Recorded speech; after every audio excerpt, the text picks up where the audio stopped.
Hello friends, હું છું તુલસી સોલંકી. આજે આપણે ધોરણ 11માં પહેલું ચેપ્ટર ભૂગોળ એક વિષય તરીકે, એટલે ભૂગોળનો જે ઉદ્ભવ થયો અને તેના વિષય તરીકે એક અભ્યાસ કરવામાં આવે છે તેના વિશે આપણે આજે ભણીશું. તો આજે આપણે જે ભૂગોળ ભણવાના છીએ તે એક સ્વતંત્ર વિષય તરીકે આપણે ભણવાનો છે. ભૂગોળ ખૂબ જ મજાનો વિષય છે, પણ જો આપણને મજા આવે તો ભૂગોળ અને વિજ્ઞાન વચ્ચે ખૂબ જ ગાઢ અનુબંધ છે. અનુબંધ એટલે કે એકબીજા સાથે જોડાયેલો, એકબીજા ઉપર આધાર રાખનારો છે. કારણ કે ભૂગોળમાં દરેક જે ક્ષેત્રના અભ્યાસો થઈ રહ્યા છે એ અભ્યાસો છે વૈજ્ઞાનિક ઢબે થાય છે. દાખલા તરીકે અવકાશની અંદર આપણે કોઈ પણ ઉપગ્રહ તરતો મૂકીએ છીએ અથવા તો કોઈ પણ ટેકનિકલ સુવિધાઓ ઉપલબ્ધ કરીએ છીએ, તો એ સુવિધાઓ પાછળ જે કંઈ ભૌગોલિક કારણો છે, દાખલા તરીકે ભૂકંપ થાય છે તો ભૂકંપ માપવાના અત્યારે તીવ્ર સાધનો આપણે ઉપયોગ થયું છે, એટલે કે વૈજ્ઞાનિક પદ્ધતિ અપનાવી છે. તો આ રીતે જે કંઈ ઉપયોગ થાય છે એ વિજ્ઞાન સાથે અનુબંધ ધરાવે છે. ભૂગોળમાં તમે પૃથ્વીનું વાતાવરણ, મૃદાવરણ, સંસાધનો, જલાવરણ, માનવીય પ્રવૃત્તિઓ અને તેના આંતરસંબંધો વિશે જાણકારી મેળવશે. એટલે કે આપણે જે ભૂગોળ ભણવાનું છે અત્યાર સુધી, એટલે કે ધોરણ 10 સુધી આપણે જે ભણ્યા છીએ તે સામાજિક વિજ્ઞાન, એની અંદર ભૂગોળનો સમાવેશ થતો હતો. 1 થી 5માં પર્યાવરણ છે, 6 થી 10 સુધી જે વિષય આપણે ભણીએ છીએ ભૂગોળનો, એ એક ભૂગોળનો જે વિષય છે એ સમાજ સાથે જોડાયેલો છે. સામાજિક વિજ્ઞાન જે છે એની અંદર એનો સમાવેશ થયો છે. પણ 11-12માં આપણે એક સ્વતંત્ર વિષય ભણીએ છીએ અને તેની અંદર આપણે પૃથ્વીનું વાતાવરણ જે છે તેના વિશે, મૃદાવરણ, સંસાધનો, જલાવરણ, માનવીય પ્રવૃત્તિઓ અને તેના આંતરસંબંધો વિશે જાણકારી મેળવશું. આપ સૌના મનમાં એક જ પ્રશ્ન થતો હશે કે ભૂગોળ શા માટે શીખવી જોઈએ, ખરું ને? તો આજે તમારા પ્રશ્નોના જવાબ શોધવા, સમસ્યાઓનું સમાધાન કરવા ભૂગોળના વિશ્વમાં પ્રવેશ કરીએ. એટલે કે ભૂગોળ જે વિષય છે તેની અંદર આપણે પ્રવેશ કરીએ છીએ. તો ભૂગોળ શું છે? What is A geography? તો પૃથ્વી મનુષ્ય ઉપરાંત સમગ્ર જીવસૃષ્ટિનું નિવાસ સ્થાન છે. પૃથ્વીનું ભૌતિક સ્વરૂપ સર્વત્ર સમાન નથી. એટલે કે જે ભૌતિક રૂપ છે, બહારની જે સપાટી છે એ સપાટી સર્વત્ર, એટલે કે બધે એક સમાન છે નહીં. ક્યાંક મોટા પર્વતો છે, ક્યાંક ખીણો છે, ક્યાંક ટેકરીઓ છે. તો આ વિશિષ્ટ પ્રકારની ભૌતિક, એટલે કે ભૌમિક જે સ્વરૂપ છે એ અલગ પ્રકારનું છે. પૃથ્વી ઉપર પર્વતો, ઉચ્ચ પ્રદેશો, મેદાનો, ખીણો, મહાસાગરો, સાગરો, નદીઓ, વિશાળ વનક્ષેત્રો અને વેરાન રણપ્રદેશો આવેલા છે. પૃથ્વીના ભૌતિક તત્વોની વિવિધતાઓના કારણે સામાજિક, આર્થિક અને સાંસ્કૃતિક પર્યાવરણમાં ભિન્નતાઓનો જન્મ થયો છે. એટલે કે જે ક્ષેત્રની અંદર કોઈ પર્વતની ઉપર રહેતા હોય છે, કોઈ ઉચ્ચ પ્રદેશમાં રહેતા હોય છે, કોઈક મેદાનમાં રહેતા હોય છે માનવી, તો એક અલગ અલગ જગ્યાએ જે વસવાટ કરે છે તેની ઉપર માનવીનું જે સામાજિક જીવન છે, આર્થિક જીવન છે અને સાંસ્કૃતિક જે એની સંસ્કૃતિ છે એ અલગ પ્રકારની જોવા મળે છે. દાખલા તરીકે કોઈ દરિયા કિનારે છે તો એનું સામાજિક જીવન એટલે કે જટિલ હશે. પુરુષો છે મોટાભાગે સમુદ્રની અંદર કામ કરતા હશે, સ્ત્રીઓ છે એક જૂથ રહી અને ઘર કામ કરતી હશે. જ્યારે એની આર્થિક પ્રવૃત્તિ કેવી છે કે માછીમારી, બીજી કોઈ એની આર્થિક પ્રવૃત્તિ છે નહીં. બીજું છે કે અગિયારા જે છે એ મીઠું પકવે છે દરિયા કિનારે. તો એની સંસ્કૃતિ કેવી છે? એની સંસ્કૃતિ વિશિષ્ટ પ્રકારની છે, અલગ સમાજ જે છે એનાથી અલગ પ્રકારની. પરંતુ એ જ જગ્યાએ, એટલે કે એ જ સ્થાન ઉપર બીજો કોઈ વસવાટ કરશે, એટલે કે ઉચ્ચ પ્રદેશની અંદર કોઈ હોય. દાખલા તરીકે આપણે દખ્ખણનો ઉચ્ચ પ્રદેશ કહેવાય છે કે જે અરવલ્લીની પર્વતમાળા છે એનાથી નીચેનો ભાગ, જે સાપુતારાની પર્વતમાળા છે તેને અડીને જે ઉચ્ચ પ્રદેશ આવેલો છે, તે વિસ્તારની અંદર જે લોકો વસવાટ કરે છે તો એની પણ પરિસ્થિતિ આખી અલગ હશે. એટલે કે સંસ્કૃતિમાં ભિન્નતા જોવા મળે છે. સાંસ્કૃતિક વિકાસની લાંબી યાત્રાના કારણે માનવ દ્વારા ગામડાઓ, શહેરો, બજારો, રેલમાર્ગો, સડક માર્ગો, ઔદ્યોગિક એકમો, બંદરો વગેરે અનેકવિધ સાંસ્કૃતિક વૈવિધ્યવાળું પર્યાવરણ નિર્માણ પામ્યું છે. કેટલાક પ્રદેશોમાં માનવી પ્રતિકૂળ ભૌગોલિક પરિસ્થિતિને આધીન બન્યો છે. ભૌગોલિક પરિસ્થિતિ જે છે એ પ્રતિકૂળ, ક્યાંક અનુકૂળ હોય. અનુકૂળ એટલે કે આપણે એકબીજા સાથે અનુબંધ થઈ ગયો હોય, પર્યાવરણ છે એની સાથે. દાખલા તરીકે આપણે ગંગાનો જે મેદાની પ્રદેશ છે ત્યાં જે લોકો વસવાટ કરે છે, એટલે કે મેદાન પ્રદેશની અંદર કોઈ વસવાટ કરતું હશે તો એને પ્રકૃતિ સાથે, પ્રકૃતિના જે નિયમો છે એની સાથે જોડાય અને કામ કરતા છે, એટલે એને અનુકૂળ છે. પરંતુ દાખલા તરીકે આપણે વિષુવવૃત્ત સપાટી, એટલે કે ઓસ્ટ્રેલિયાની અંદર સૌથી મોટી જે સોનાની ખાણ આવેલી છે, તો એની આસપાસનો જે વિસ્તાર છે ત્યાં ખૂબ જ ઊંચા પ્રમાણમાં તાપમાન જોવા મળે છે. વિષુવવૃત્તની સપાટી છે એટલા માટે. તો એ જગ્યાએ ઊંચું તાપમાન હોવા છતાંય લોકો ત્યાં વસવાટ કરે છે. શા માટે? કારણ કે ત્યાં સોનાની ખાણો આવેલી છે, એટલે કે એને આર્થિક જે રોજીરોટી છે ત્યાં આસાનીથી મળી રહી છે એટલા માટે. તો પ્રતિકૂળ વાતાવરણ છે છતાંય લોકો એને અનુકૂળ બનાવીને ત્યાં વસવાટ કર્યો છે, તો એના આધીન બન્યા છે. તો કોઈ પ્રદેશમાં તેણે પરિસ્થિતિને પોતાના પરિશ્રમ, બુદ્ધિ અને વૈજ્ઞાનિક સંશોધનોથી અનુકૂળ બનાવી છે. જે આપણે કીધું કે ઓસ્ટ્રેલિયાની અંદર આ ખાણો છે, તો એ પોતાની, એટલે કે લોકો જે છે તો એને પરિશ્રમ, એટલે કે કામ કરવાની મહેનત કરી, પછી પોતાની બુદ્ધિ, તકનિકીનો ઉપયોગ કરી અને વૈજ્ઞાનિક સંશોધનો દ્વારા એ સ્થળે વિકાસ કર્યો છે, એટલે કે એને અનુકૂળ બનાવી છે. તો કોઈ પ્રદેશમાં તેણે પરિસ્થિતિને પોતાના પરિશ્રમ, બુદ્ધિ અને વૈજ્ઞાનિક સંશોધનથી અનુકૂળ બનાવી છે. પૃથ્વી સપાટી પર આવેલા ભૌતિક તત્વો અને માનવીય તત્વોની ભિન્નતાઓનો અભ્યાસ ભૂગોળ વિષયમાં થાય છે. આપણે જે ભણીએ છીએ ભૂગોળ વિષય, તેની અંદર કોનો અભ્યાસ થાય છે કે બે બાબતનો, એક ભૌતિક તત્વોનો અને એક માનવીય તત્વ. ભૌતિક એટલે કે જે પર્યાવરણ છે તેનો, અને માનવીય એટલે કે આપણે જે ઉદ્ભવ્યા છે તેનો. ભૂગોળ માટે જિયોગ્રાફી શબ્દ સૌપ્રથમ ઈસવીસન પૂર્વેની 2જી સદીમાં ગ્રીક ભૂગોળવિદ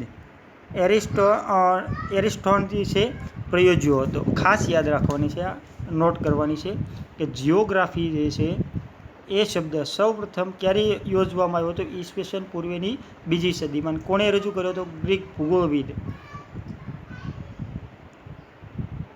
સૌપ્રથમ જે શબ્દ છે એને અલગ ભાષામાં બોલાતો, એટલે કે લેટિન ભાષામાં જીઓનો અર્થ પૃથ્વી અને ગ્રાફિકનો એટલે વર્ણન કરવું, એટલે કે પૃથ્વી વિશેનું વર્ણન કરવું. આ જે શબ્દ છે એ લેટિન ભાષાનો છે. અને આપણે જે ભૂગોળ વહેતા હતા એરિસ્ટોટલીસ, એ ગ્રીક ભૂગોળવિદ હતા, એટલે કે ગ્રીકના હતા. તેથી ભૂગોળ એટલે પૃથ્વીનું વર્ણન કરનાર વિજ્ઞાન. ભૂગોળ એટલે પૃથ્વીનું વર્ણન કરનાર વિજ્ઞાન. ભૂગોળનો શાબ્દિક અર્થ પૃથ્વીનું વર્ણન એવો થાય છે. શાબ્દિક અર્થ કેવો છે કે પૃથ્વીનું વર્ણન. પૃથ્વી વિશે આપણે કંઈ જાણવું છે તો કેમાં જાણવા મળશે? કે ભૂગોળની અંદર. આ સામાન્ય અર્થ એનો થયો. પૃથ્વી સપાટીનું પદ્ધતિસર વર્ણન કરતું વિજ્ઞાન એટલે ભૂગોળ. અલગ અલગ એવી રીતે આપણને વ્યાખ્યા જોવા મળે છે કે ભૂગોળનો સામાન્ય અર્થ કેવો છે કે પૃથ્વીનું વર્ણન કરવું અથવા તો પૃથ્વી વિશે જાણવું. ભૂગોળનો શાબ્દિક અર્થ પૃથ્વીનું વર્ણન એવો થાય છે. પૃથ્વી સપાટીનું પદ્ધતિસર વર્ણન કરતું વિજ્ઞાન એટલે ભૂગોળ. પૃથ્વીનું પદ્ધતિસરનું વર્ણન કરતું વિજ્ઞાન એટલે ભૂગોળ. આ ખાસ યાદ રાખવાનું છે આપણે.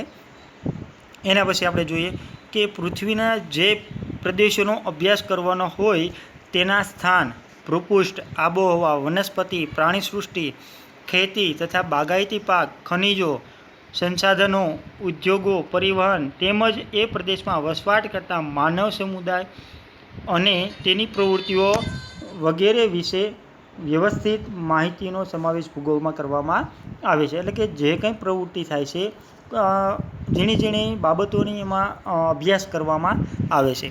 પ્રસિદ્ધ ભૂગોળવિદ હાર્ટસોનના મતાનુસાર ભૂગોળ એ એવું વિજ્ઞાન છે જે પૃથ્વીના એક સ્થાનથી બીજા સ્થાન સુધીના પરિવર્તનશીલ સ્વરૂપોનું વર્ણન માનવ સંચારના રૂપમાં કરે છે. આ ખાસ યાદ રાખવાની છે. પ્રસિદ્ધ ભૂગોળવિદ હાર્ટસોનના મતાનુસાર ભૂગોળની વ્યાખ્યા જે પૃથ્વીના એક સ્થાનથી બીજા સ્થાન સુધીના પરિવર્તનશીલ સ્વરૂપોનું વર્ણન માનવ સંચારના રૂપમાં કરે છે. એના પછી આગળ જોઈએ તો કેટલાક ભૂગોળવિદો પૃથ્વીના સમગ્ર વિષયવસ્તુને 3 ટૂંકા પ્રશ્નો કે 7 શબ્દોમાં વર્ણન કરે છે. ભૂગોળવિદો જે છે અનેક ભૂગોળવિદો છે એના મત અનુસાર એના જે મત છે એ અલગ અલગ પ્રકારના છે.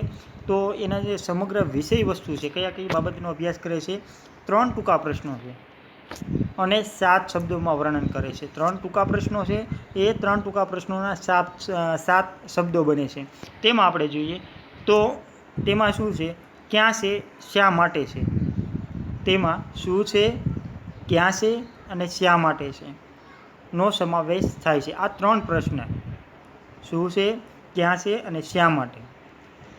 ભૂગોળનું કાર્યક્ષેત્ર એટલે કામ કરવાનું જે ક્ષેત્ર છે, જે જગ્યા છે એ પૃથ્વી જેટલું વિશાળ હોવા છતાં તેમાં મુખ્યત્વે 2 પરિબળોનો અભ્યાસ થાય છે. ખાસ યાદ રાખજો, પૃથ્વીનું કાર્યક્ષેત્ર પૃથ્વી જેટલું વિશાળ છે, પરંતુ તેનો મુખ્યત્વે કેટલી બાબતમાં અભ્યાસ થાય છે, કેટલા પરિબળો દ્વારા, તો એના 2 પરિબળોનો અભ્યાસ થાય છે. એમાં એક છે પ્રાકૃતિક તત્વો અને બીજું છે સાંસ્કૃતિક તત્વો. સાંસ્કૃતિક એટલે કે માનવ સર્જિત જે તત્વો છે તે. આ 2 બાબતનો જ એમાં અભ્યાસ થાય છે, પ્રાકૃતિક તત્વો અને સાંસ્કૃતિક તત્વો.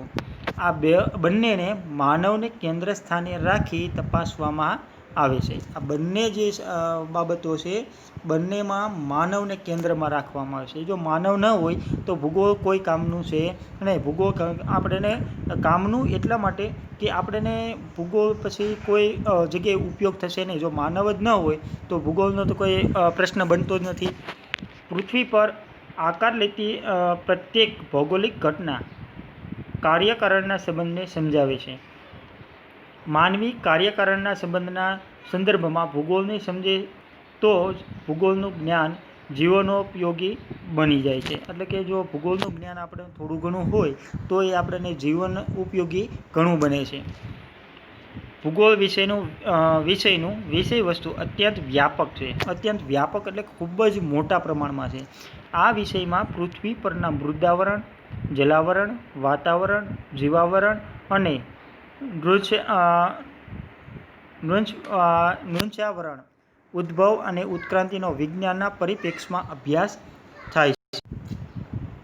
એટલે કે જે પૃથ્વીના ઝીણા તત્વો છે કે મોટા તત્વો છે એની પરિપ્રેક્ષમાં એનો અભ્યાસ કરવામાં આવે છે. તેથી કહી શકાય કે પૃથ્વીના 5 આવરણોનો વિગતે અભ્યાસ કરતું વિજ્ઞાન એટલે ભૂગોળ. પૃથ્વીના 5 આવરણો આપણે મુખ્ય 4 આવરણ જોઈએ. કયા?